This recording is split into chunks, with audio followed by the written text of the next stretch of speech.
The ESCOM board and Group Chief Executive Andre de Ruyter have reached mutual agreement to curtail his notice period to the 28th of February 2023. Inkampani ephehla umbane kweli ESCOM ibhengeze ukuba usomaqhuzu wayo umnumzana Andre de Ruyter uyalahla kuyo ngoko nangoko. If you look at other countries where electric vehicles have been implemented successfully, they've been supported by policies from government that give surety of companies to invest. Kufuneka eli liqoshelise isicwangciso salo somgaqo-nkqubo wemoto eza kuhamba ngamandla ombane ukuze lifikelele apho ihlabathi likhoyo. We have to go from game to game. They're the focus, but especially we have to keep in the same mindset. Inqwainqwa zebhola elikhulu eSpain iBarcelona iza kunquzulana neqela leManchester United elityakisa intlantsi kwisithuba seminyaka ngale ntlwa.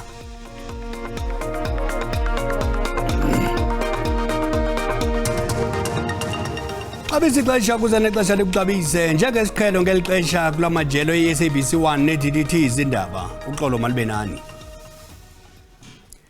Inkampani ephehla umbane kweli ESCOM ibhengeze ukuba usomaqhuzu wayo umnumzana Andre de Ruyter uyalahla kuyo ngoko nangoko.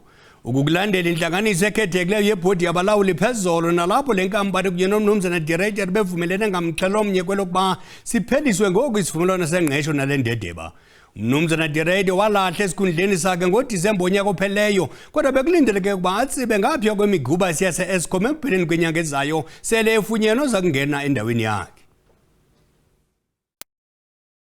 SangoDisemba umnumzana de Ruyter ebeza kulahla iESCOM ekupheleni kwenyanga kaMatshi selefunyenwe oza kungena ezihlangwini zakhe, kodwa intlanganiso ekhethekileyo yebhodi phezolo ifikelele ekubeni ikhululwe le ndedeba ngoLwesibini weveki ezayo umhla wama-28 kule nyanga.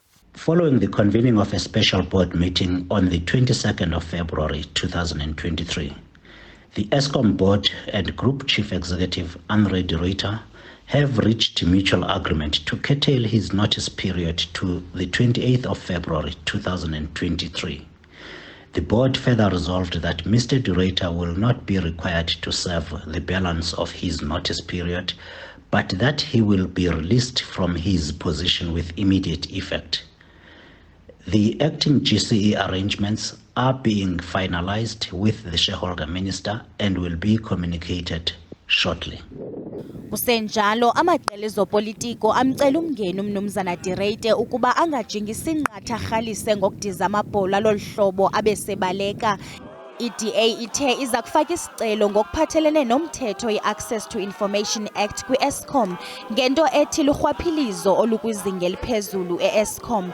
Isicelo se-DA silandela ingxelo kamnumzana de Ruyter ayikhuphe kudliwano-ndlebe olukhethekileyo alwenze kwisikhululo sikamabonakude sabucala apho athe kukho umphathiso phezulu kwikhabhinethi owamxelela ukuba i-ESCOM isetyenziswa njengentsengwanekazi ukuxhamla i-ANC kwaye loo ndaba yakwamkhozi iyaziwa ngoosopolitika abaphezulu. Ukanti iCOPE yona icele umnumzana de Ruyter ukuba afake izimangalo emapoliseni ngezityholo zakhe, kanti ke i-ATM yona imemelela ukuba abizelwe kwiikomiti zasepalamente umnumzana de Ruyter azowuthawuziswa ngemibuzo ngezityholo zakhe. Kusenjalo usosiba jikelelwe enzi umnumzana afikile mbalulu zikhabe njengobuvuvu izityholo zokuba umbutho wakhe unkonela urhwaphilizo ESCOM wathi ecela umngeni umnumzana de Ruyter ukuba xa enolwazi ngolwaphulo-mthetho alikile emapoliseni. The ANC is not corrupt. We have established state capture in this country. Our own president appeared before state capture. Our own budget speaks to the implementation and support financially our state institutions to get rid and to be empowered to deal with elements of state capture. We will in no way mask or protect corrupt individuals. If the Ruyter knows who is corrupt at ESCOM, let him expose that. He must not say that the ANC wants a piece of cake in renewable and just transition, a program of government. I am speaking on behalf of the ANC, and I challenge him that if he's got anything, he must come to me and he must go to the police. That here is somebody in the entity talking on behalf of the ANC and demanding this and that. And all professionals, not only the rater serving in the SOEs, must act ethical and know very well that a ruling party that is leading in government cannot give instructions to them to do the wrongdoing in government.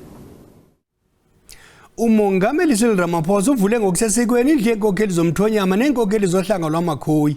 Lo msitho ubanjelwe kwisakhiwo sebhunga lesizwe lamaphondo eKapa. Umongameli Ramaphosa uvakalise ukuba uyakuxhasa ukusakwa kweqonga lekumkani nekumkanikazi kweli nanjengoko esithi okuza kunceda isizwe sonke sifumane ubulumko kubantwana begazi ngemiba eliqele elijongene nayo eli. Ethetha nezinkokheli zomthonyama umongameli Cyril Ramaphosa uziqhwabele izandla ezinkokheli ngendima yazo ekuncedeni uluntu nanjengoko eli lijongene nemingene liqela nequka ucimicimi wombane intswelangqesho nezikhukhula ezithe gqolo kweli. OkaRamaphosa uphawule ngokubaluleka kokuba le ndlu yenkokheli zomthonyama ibeke phambili uphuhliso lwabasetyhini ngenxa yendima enkulu edlalwa ngabasetyhini kwintlalo yoluntu. Women's emancipation and empowerment should remain one of the priority programs of this House. We should approach the next reconstitution of the House with the assurance that women representation will increase and significantly so. OkaRamaphosa uvakalise ukuba uyasixhasa isiphakamiso sokusekwa nokuqiniswa kweqonga lekumkani nekumkanikazi kweli nanjengoko eli iza kuba liqonga lobulumko kwaye kuza kuxhamla urhulumente noluntu ngokubanzi ngamava za kuphuma kulo. I wish to add my voice to the call for the formalization and strengthening of the functioning of a Kings and Queens Forum that has been mooted. We see it as an important platform to tap into the collective wisdom of our majesties. The forum will help us to address issues such as disputes around traditional leadership, gender-based violence, and other social ills such as initiation, challenges, and many others. Umongameli uthi inkokheli zomthonyama zinoxanduva lokuvala umsantsa phakathi korhulumente noluntu ingakumbi oluhlala ezilalini. Kwalapha ezindabeni kuvulwe ithala lencwadi kwilokishi yaseDimbaza eMpuma Koloni nto leyo eza kuncedisa abafundi ukuba balufumane lula ulwazi kodwa masithuba umntwana evenkileni kuqala.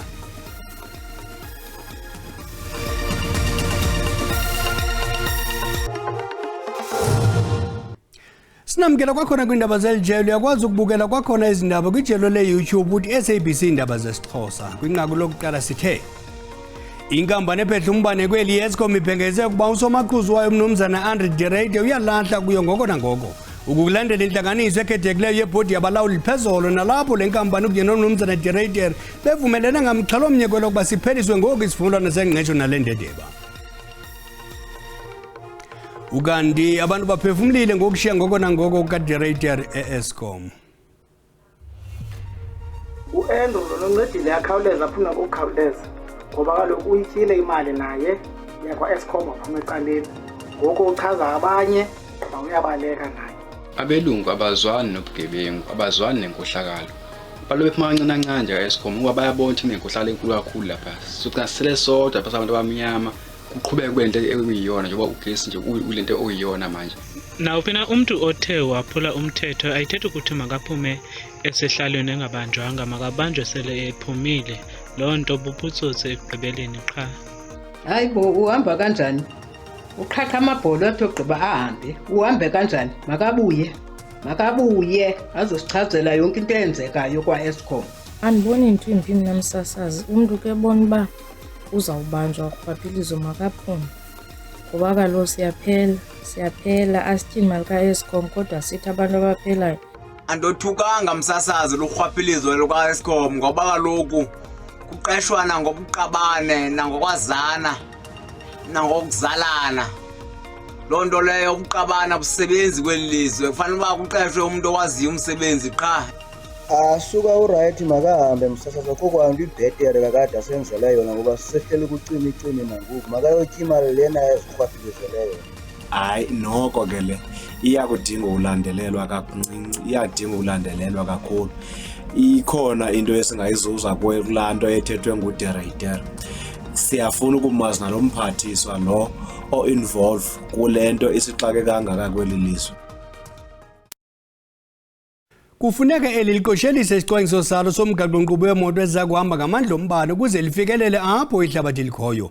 Olu luluvo labathunywa kwintlanganiso yeemoto ezihamba ngamandla ombane esindlekwe liziko lophuhliso lweemoto eGqeberha eMpuma Koloni. Iminyaka emibini kweli oko kulindwe ikhabhinethi iphumeze umqulu wezimvo malunga nezizithuthi zombane. Kodwa isebe lorhwebo noshishino lithi eli phepha lingaphunyezwa ngo-April. Oku kushiye imizimveliso kunye nabatyali-zimali ebumnyameni. If you look at other countries where electric vehicles have been implemented successfully, they've been supported by policies from government that give surety of companies to invest, understanding that they can recoup their investment, and also to support the adoption of EVs. So policies give surety of investment, they give a certainty to companies and the investment committees to actually put capital behind this transition. Amaqethi-qethi imithetho yerhafu kwakunye neziseko ezingundoqo ezifana neegaraji zezimoto ngeminye yemiba umgaqo-nkqubo karhulumente kulindeleke uqubisane nayo. Ingxaki yale nto enkulu izathi ku-private sector ukhawuleze phambili, at the same time urhulumente akade abeke i-regulatory framework right. So ilibazisa kwelo nqanaba because asifuni ude sishiwe i-private sector kule nto. Iphondo laseMpuma Koloni elingundlunkulu ekuveliseni kwezithuthi kweli lizwe, apho iinkampani ezifana no-VW, Mercedes-Benz, Isuzu kwakunye nomzimveliso wakwaFord ovelisa injini zizinze khona. Eli phondo lingathi lichaphazele kakhulu ukuba lo mgaqo-nkqubo awuqosheliswa ngethuba. Funeka ziqhubekekile zimanufacturishe ezimoto for the export market, singayiluzi la market share ngoba uba khe sasilela imisebenzi yaphela. Intengiso yezithuthi zombane kweli lizwe phakathi ko-2018 no-2021 inyuke ukusuka kwizithuthi eziyi-92 uyokutsho ku-218. Kwiindaba ze-SABC ndingumcebisi Ngqina, ndiseGqeberha. Ngoku masicaphule amagqabantshintshi ezithe zaqaqamba ngapha kwemida yeli. SeCalifornia igwetywe iminyaka engama-60 inkolonkolo ezisaleni emva kokulahlwa lityala lokubulala umrepha waseMelika owaphumelela iwonga leGrammy uNipsey Hussle. UHussle wayeneminyaka eyi-33 ubudala wazibandakanya neqela lonqevu kodwa kamva waguquka waba litshantliziyo esebenzisana nemvume eziphambili njengoSnoop Dogg noDrake. This one really resonates, right? Because Nipsey Hussle meant a lot, not just to LA County and the nation in some sense, and had fans around the world, but to the community where he was from. Amatyeli amabini uwongwe ngeGrammys sele engasekho. Qakatha qelele eBenin. Usomashishini osakhasayo uRoland Ajovi usebenzisa amakhasi ombona, amaxolo ecassava kunye namaqokobhe ecoconut ukwakha amalahle akhusela imvelo. Je voyais uthi lamalahle akhuselekile kwaye avutha ngokukhawuleza. Il passait par dizaines et je dis ben umthuthu wenziwa isichumiso samasimi. Ishishini lakhe i-Ecosica libonwa zinkcuba buchopho njengeliza kunceda linqande ukutshatyalaliswa kwamahlathi kuthezwa iinkuni. Umongameli Bashar al-Assad waseSyria utyelele e-Oman emva kwendyikitya yenyikima. Le ngingqi senziwe ikheswa iminyaka eli-12 ngenxa yemfazwe yobukhaya egquba kweli lizwe. Inkokheli yase-Oman uSultan Haitham bin Tariq uthi ujonge ngabovu insebenziswano nawo onke amazwe ama-Arab ibuyela esiqhelweni. Xa siqwela ingqokoqo, ikati engenaboya yohlobo lufudula luxabisekile kwizindlu zasebukhosini ifunyenwe iyabula ngaphakathi kwentolongo egcina imigewu enobuzaza nebanjelwe ukuthubeleza iziyobisi. Le kati iza kufakwa kwintengiso yasesidlangalaleni. Le katana inemizobo yohlobo lwethathu ethetha ukuba yakhiwe eMexico, made in Mexico ngolwamarhanuka. Umnini omtsha wale kati uza kuchongwa ngamagosa karhulumente axelenga kumasipala. Qongqololo. Kuvulwe ithala lencwadi kwilokishi yaseDimbaza eQonce eMpuma Koloni, into leyo ezakuncedisa abafundi ukuba balufumane lula ulwazi. Isebe lenkcubeko eMpuma Koloni livule ithala lencwadi ngokusesikweni. Esakhiwo sinalo necala labantu abangaboniyo. Unamakhaya Bokashe nongaboniyo ukwiphulo lokugqibezela ugrade 12 khona ukuza kuzokukwazi ukuqhubekeka nemfundo enomsila. Phambi kokuba kuvulwe elithala lencwadi, uBokoshe benyanzeleka ukuba ahambe umgama ozikilomitha ezili-19 khona ukuze azokufumana ithala lencwadi. Eli ziko likufutshane nalapho ahlala khona lenza into zibe lula kuye. Iluvuyo kakhulu like umzekelo mna ndenza into ye-second chance matric, ndine-challenge yonke le minyaka yoba ndingakwazi ufunda ndingenayo i-access yoba ndikwazi ufunda. Funeka ndifune umuntu obonayo azondiridela le nto ndizawuthi ndizokwazi ukuyistadisha. Iyandivuyisa kakhulu because no studisha ke ndizamanye ndisiza apha ndi-athende apha e-library, ndimanye ndiresearcha i-information enzathi ndilanto ke izawuthi ndincede. Eli thala lencwadi lilungiselelwe abadala nabancinci. Kuzoba lula because abanye banazidata baba research i-homeworks, sawuzapha ku-library singene ku-computer sifumane information sibhale homeworks singabe siba nengxaki nootitshala ezikolweni. Urhulumente ufuna ukusondeza iziseko ezikumila kunje ebantwini.